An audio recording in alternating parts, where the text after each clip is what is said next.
Happy Sunday. It is YouTube Sunday with Whole and Complete You, and this is a video for my parent friends or anyone who is pregnant or planning to have children in the future.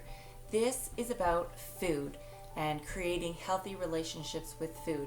It's something that we grow into adults, and we've been raised a certain way, and many of fellow friends and adults that I know struggle with their relationships with their self-image and their food. So this is backtracking it way back to the beginning. So if you are pregnant, if you're planning to have a baby, if you already have children, this is the video for you. Today we're going to be discussing all about healthy relationships and food. So you've all seen the displays that our society has in multiple forms and an endless amount right from the time we are born and leading into our adulthood experiences. So it could be those movies that you see where the girl is broken up with her boyfriend, or vice versa rather, that the boy has broken up with her. She's sitting on the couch with her big bucket tub of ice cream with her spoon, eating her sorrows away with tissues, watching a sad romance movie with her bestie beside her, digging in the container, or even worse, as her own container. It's the fast food signs and commercials and coupons that you get to these things, to all the fast food places. They've got their vibrant colors, they've got the latest movies, convincing our children to eat there so they can get the toys, the coloring bits. It's the even the ones that have playgrounds within them. So it's that, you think you're going to do some exercise because that is a healthy thing, let your kids play, but then, look at what we're offering them. So not only what we're offering them in those scenarios, but the quality of what we're offering them. And then even if you're trying to eat there yourself and you try to eat something healthy like a salad, it's terrible quality, and they're stuffing it full of these toppings and dressings that you might as well have just eaten the chemical laden burger instead. It's movies where I've seen an angry child defiantly opposing dinner time because they're angry, and they're showing that that's how they're dealing with their emotions or gaining control through not eating and kind of manipulating the situation. It could be, when you're out and about and you've heard the parents saying, eat all your food on the plate, or you don't get dessert until you've finished all your healthy food. Right there, they're labeling it. So there's an endless amount of avenues that we're being tossed these subliminal messages all the time. So our best bet is to start right at home, from birth, right from day one, influencing our children, with the right messages, so that they are able to go out in the world and be equipped to deal with all of these subliminal messages that we're being surrounded in. So the bottom line is, food is pleasurable. Food is meant to be pleasurable. It's an enjoyable and social experience. Food tastes good. But what the main purpose of food is to nourish our bodies. It is to heal them. It is meant to do good for our bodies. So when we're looking at food, we have to be cognitive and aware that food has become so far removed from nature and its original form that it seems normal for people to go to a drive-through and grab a ready-made meal. It's all about the go lifestyle we have nowadays. So it's convenience foods. It's that quick run into the store, grab one of the ready-made, even if you're trying to eat healthier, one of those ready-made chickens and maybe some kind of side that they have in the store, which are full of extra sodium and chemicals and different ingredients that make it unhealthy, even though you think you're doing your family well. It's the commercialization of food, and that it's all matching this go lifestyle that we're all having. So now we look at the quality of our food and our lifestyles and what we're consuming, and that's a whole other video in itself, which I'll do another time. But what this video is really focusing on is our relationship with food. So we tie all those things in, and we think about the relationship with our food. And it really truly begins at birth. Our beliefs about food stem from our childhoods, and right from the beginning, from our first consumption of milk. Nature has it perfect. It provides your baby with everything that baby needs to survive. You, as a mother, have everything that your baby needs. So it is a powerhouse of nutrition that you have to offer our baby, and even that is being twisted within our system to be, have such an easy alternative and the go and the easy method to just grab a bottle of formula. And I am not in any way, shape, or form trying to send out the message that formula is horrific and that there's no time that's ever appropriate for that, because I do understand that sometimes our bodies may not produce it. But what I am suggesting is that it is so easily and readily available that even our nurses and the people and our breastfeeding consultants and parents, because they're feeling frustrated, they just want to feed their baby, they want to make sure their baby's well. So it's just a lack of information. So please don't think this is about bashing formula fed children. Sometimes there is a place for it, and I absolutely support that. What I am promoting and speaking about is breast milk specifically. So this is not an approach on formula or an attack on that at all. So anyways, where I was going with that is that formula is a powerhouse. Breast milk is a powerhouse. It has everything that your baby needs when it is first born. So our role when your baby is first born is to watch for the signals, to watch for the signs that your baby is hungry. And that begins right from birth. When your baby is born and you put them right into your chest and you have that skin-to-skin contact, you are now connecting with your baby in a different level. And it's the smells that your baby has. It's the signals that you're both feeling. It's the heartbeat. It's everything that's starting to connect you to be able to read signals from your baby of when they're hungry. And that's really all your role is to feed your baby when you hear their cues and their signals that you're sending them. Your baby's soul came to this earth equipped with the skills and knowledge to know exactly when it's hungry and how much it needs at each feeding. It knows when it's hungry, it knows when it's not, it knows when it's full, it knows when it's hungry, it knows it all. And nature gave them that for us to be able to respect that. And I think that's a really, an important aspect to look at. Nature gave our bodies, the mother, the ability to adjust to your child's needs. So if your baby needs more milk, your body starts to produce more milk. If your baby needs less milk, it produces less. When at the beginning, when it's producing the colostrum, it knows when that's enough and it's ready to move to the different types of milk as your baby gets older. So nature has it right, and your job is simply to listen to your baby and go with the flow of their signals and when they're ready. Now we move forward to the fun adventures when our children are eating solids and foods, and all throughout their youth, when they're beginning to eat foods that the earth has provided. So our role, any caregiver's role, whether you're the parent, the guardian, you are a teacher, whoever you may be in this child's life, your role is to provide healthy, wholesome, nutritionally sound food at proper intervals. So breakfast, morning snack, lunch, afternoon snack, dinner, and sometimes they may need a bedtime snack. This is a proper amount of intervals that a child should be eating. They have very small stomachs. Remember, your stomach is as small as your fist. That is as small as your stomach is, unless you're overeating and you are growing it. But that's how small it should be. So that's not a lot of food, especially if you consider an infant or toddler or however old your child may be. That's not a lot of food. There shouldn't be in between snacking. Your child doesn't need that. Nobody technically needs that. And at the end of the day, the only role that we have is to provide the food for our children. and it be healthy food. The rest of this story is up to your child. They know their body so well.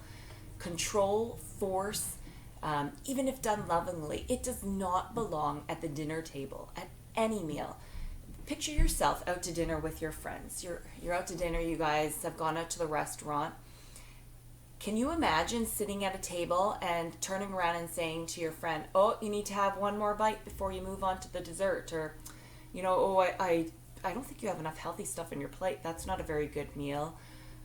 If it's not a comment or something you might say to a friend at the table, it's not appropriate to be saying to your children. You are establishing the right environment and the right belief system about food right from the beginning. So every little comment that you say matters. You wouldn't say to your friend at the dinner table, "Oh, good girl, you finished all your food." Please don't say this to your children. I know you mean well, but this is not helping them, gain a healthy view of food. They think that food is something, it becomes a reward. We should not be using food as a reward in the first place. It is not a manipulative tool. It is not a reward for doing well for something. It is something to feed your body. It is meant to make you well. It is meant to heal you. It is meant to give you energy and fuel you throughout your day. So please be very, very careful at the messages that you're giving to your child when you guys share a mealtime together.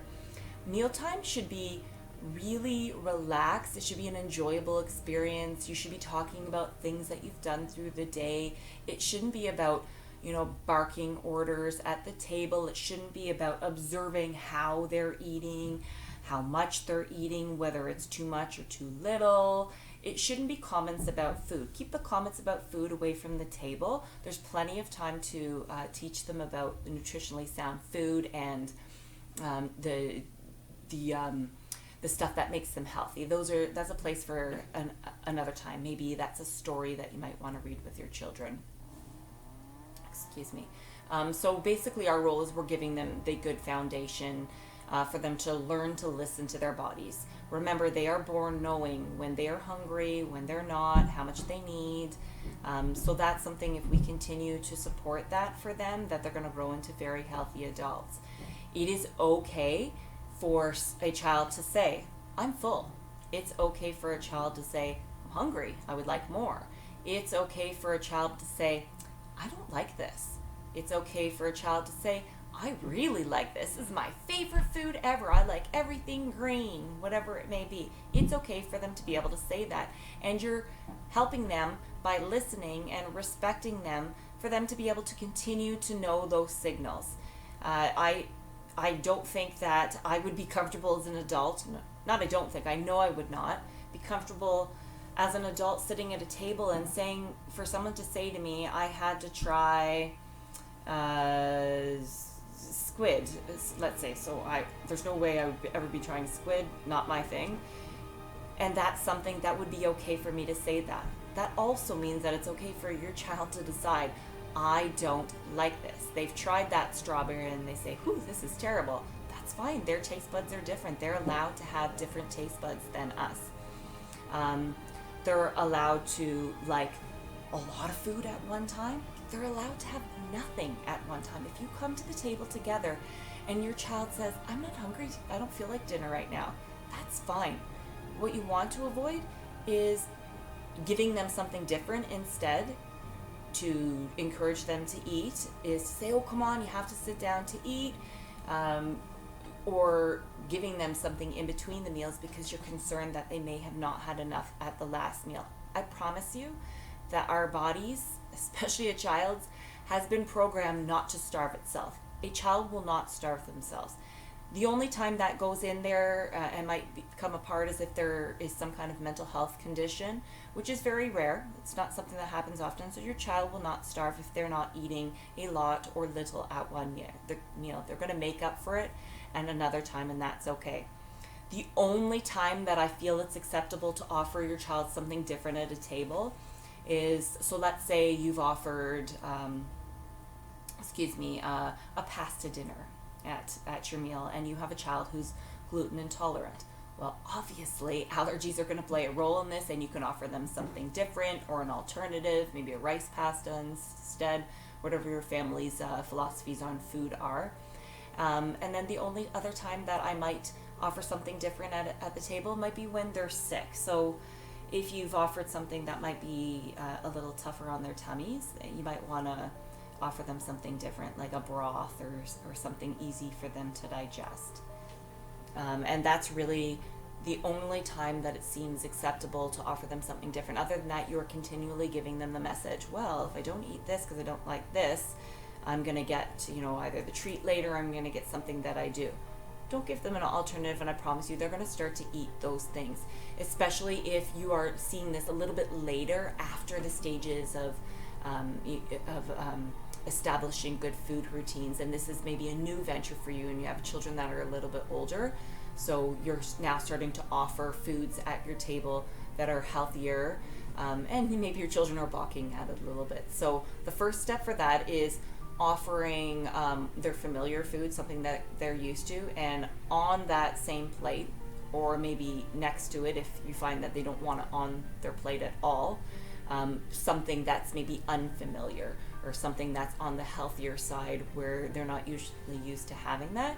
And then slowly you start to integrate that and move through the steps. If it's started at the table, then you move it to being on their plate. If it's on their plate, maybe you move to moving it closer to the other foods, or touching the foods if they have a problem with the touching of different items.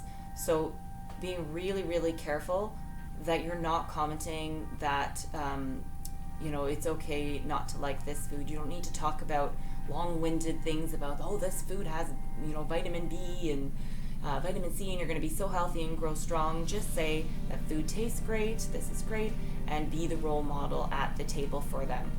When you're sitting at the table with your children, you don't need to be talking about hold your fork this way, wipe your mouth after this food, and look, I'm eating all my beans, I love them so much. Just be the example. Sit, display and model the proper behaviors at the table. You chew with your mouth closed. If you want to wipe your mouth after, use your fork and you hold it nicely. When you're eating your food, you're cutting, you're having nice conversations, you're not belching at the table. Maybe you excuse yourself for something like that. That's all you need to do to show them proper food behaviors, is just be the one who's sitting at the table and having the proper habits. And you're the one eating those red peppers, and you're the one eating you've tried out the cucumbers and the broccoli and the grapes. You don't have to make it a big deal, just make it part of the meal. So to reiterate, your role is to decide what, when, and where they eat. So the what is what you're providing. If you find that your children are eating just junk food and that's all they're having, the only person's fault that is the people providing the food for them. The children don't know any different. So if you want your child to eat better, then provide different foods that go in alignment with what healthy eating is. The when is the set times. You get to decide when those meal times are, and then where. The where is at your table. Maybe you have some special nights where you might sit in front of the TV on a Friday night or something like that and watch food. I don't suggest that often. But at a table is the safest for your child to be eating. It also sets up the right scenario, gives a good environment. You guys are discussing things that are happening. It's a time to connect. Meal times are social, and it's family time. It's maybe friend time if you have friends over. Those are your roles. And then moving forward to your child's role is they decide how much they're going to eat, what they're going to eat from what you provided, and how they eat it. All of that is their decision. There is no control or force from our side. It is strictly that. They get to decide how much of it they're going to eat. They get to decide what they're going to eat and how exactly they're going to choose to consume these foods. If you're concerned that your child is eating, only wants the dessert that meal, well, you provided the dessert, so that's part of the meal. Don't make it a big deal that it's a whole special separate event at the end. Have everything part of the meal. And so what if your child eats only, I don't know, maybe you provided some ice cream for that dessert. You provided it. That's their decision to eat it. So knowing, okay, my child ate a lot of ice cream and didn't eat any dinner at this meal, so I know the next meal that I provide is going to have no junk food in that way, and I'm going to make sure it's extra healthy, and I'm not going to say a word about it. You make it a big deal, and guess what? It becomes a big deal for them. This is where the subliminal message is going inside their head, like, ooh, treats, you know? Don't make it treats. Food is food, and allow food to be food. The other part that I think is really important is we are not the only people who are going to be around for meal times. Not every meal is going to be sitting at the dinner table, breakfast table, lunch table as a family. So even if we are doing all the right things to show the proper mannerisms and the proper behavior and beliefs towards food, your children are still going to be exposed to their peers, and they're still going to be exposed to schools and daycares and other people's homes. So equipping them at home is really important, but so is equipping the people who are going to be looking after your children, who are going to be around your children for those meal times. Your role in this is to educate. Knowledge is power.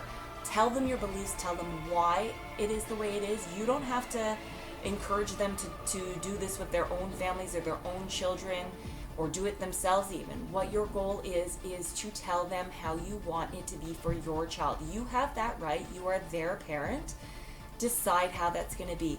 I have been hearing endless amounts of frustration from parents, from schools specifically. The schools don't have the same types of regulations towards food. Our teachers are not trained in these things. Even if they were, it's still not their role to be, piping in and giving opinions and such towards meal times and snacks. Parents provide lunch pails for their children, and they open their lunch pails. The teachers have provided the different times that they're allowed to consume these, and obviously their water throughout the day, and that child gets to decide what in that lunch pail they're going to eat, how much of it they're going to eat, and in what capacity they're going to be eating it. Teachers should not be in those lunch pails other than that. I know this is a very heated discussion amongst parents and groups like this. So don't get upset about this. This isn't something to be getting angry and bringing anger with in the school. It's the time to educate, to give the power of knowledge, to inform people of why you're choosing to do it your way. And if they choose not to do that with the rest of the class, that's fine.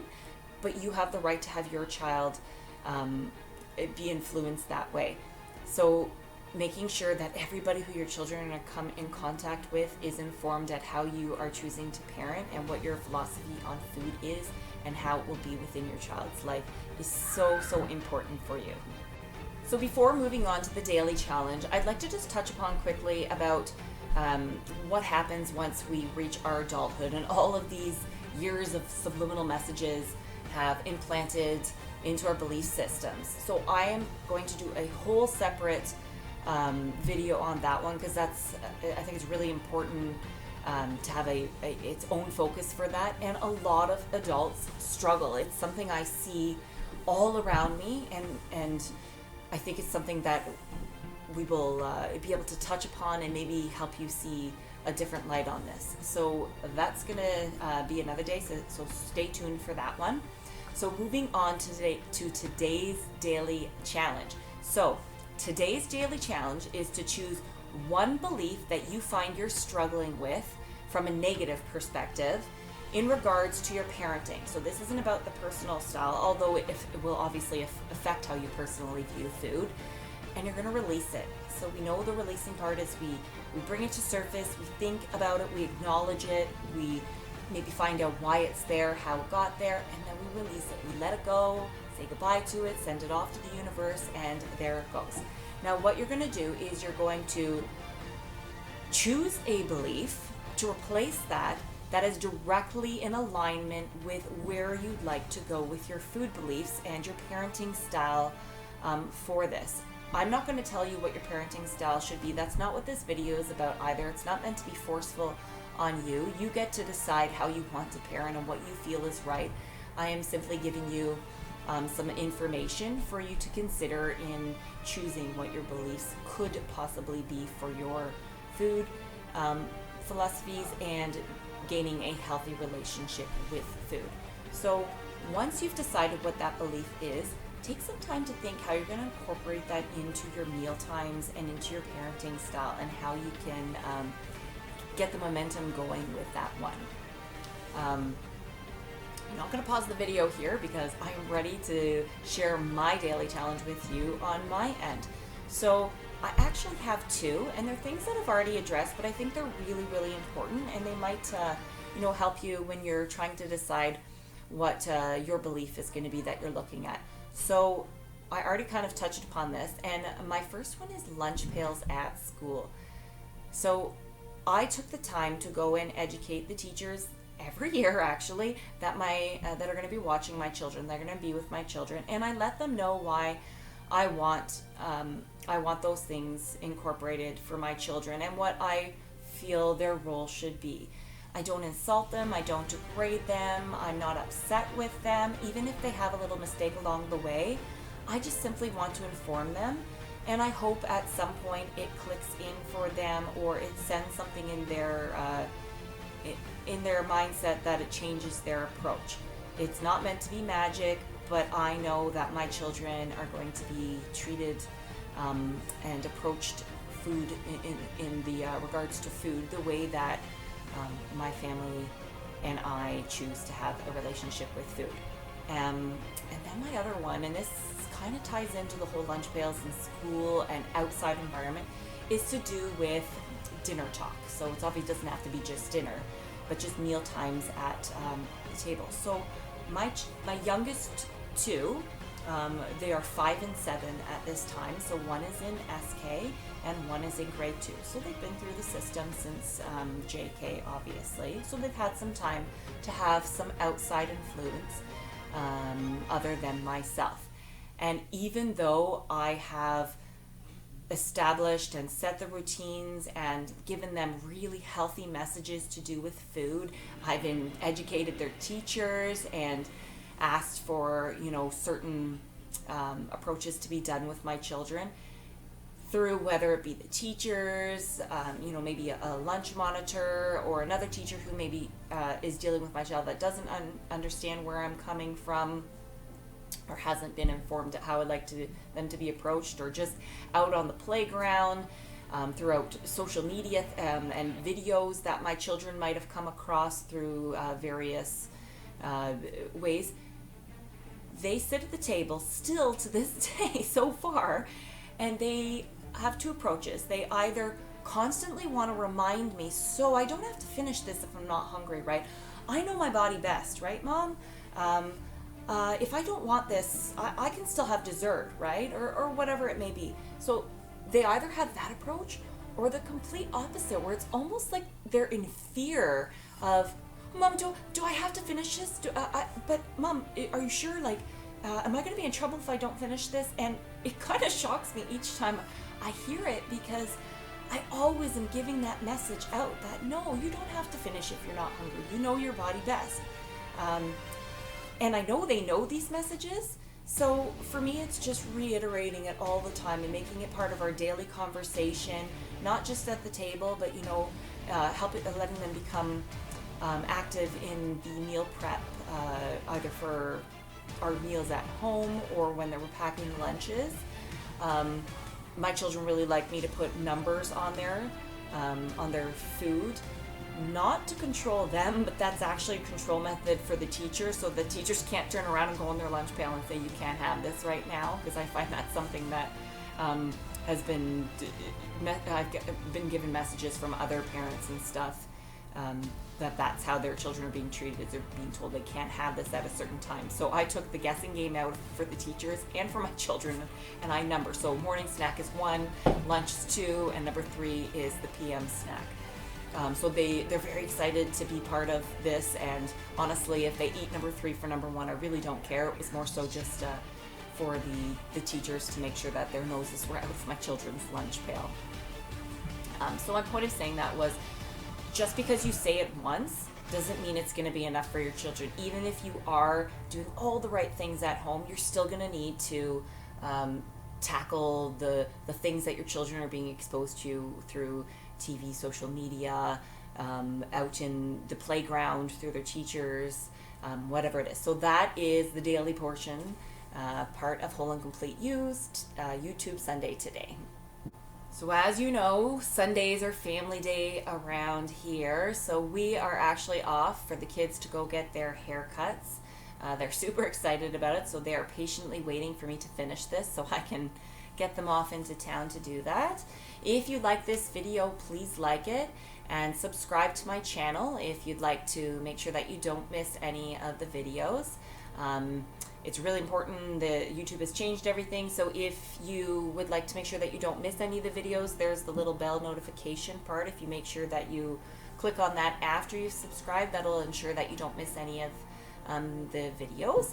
And if you'd like to follow me on Instagram or Facebook, you can find my daily posts there for some extra support and inspiration on creating your greatest self so that you can live your greatest life. This is Pamela with Whole and Complete You. I am sending you lots of love and kindness and peaceful energy as always. And in addition, for your daily challenge this week, I am sending you lots of extra calm energy as you approach those tricky meal times that can be quite difficult as you're changing your food beliefs and maybe the foods that you're offering your children and your family. You are an amazing and wonderful, beautiful soul, and you are worthy of everything that you desire. I am wishing you a wonderful and beautiful, blessed day. Much love to you. Today I am telling you to go grab a banana. I love bananas. Bananas are one of those things you can just pop it, take it wherever you go. It's in its own container. You don't have to stick it in a plastic bag or worrying about it getting germs inside. So the banana. The banana is going to give you extra energy. It's going to protect your skin from the UV lights. It is going to enhance your nutrient absorption, specifically to calcium. It helps your body to absorb that. It helps fight obesity, which is a yay factor, obviously. It is full of B6 and has over 400 milligrams of potassium, which is fantastic. And the best part about the banana is no part has to go to waste. So you've peeled your banana, you've eaten it, preferably not in public. It's one of those foods you kind of don't want to eat out in public. You never make eye contact when you're eating a banana. But best, after you're finished eating this banana, you can take the peel, and if you're out in nature and you find you've gotten some insect bites, specifically I find it works well for mosquitoes, you rub the skin on there and you are going to get your itchy scratchies away, and you're not going to be so uncomfortable, and you haven't wasted a part of your banana. Have an amazing day. See you later, everybody.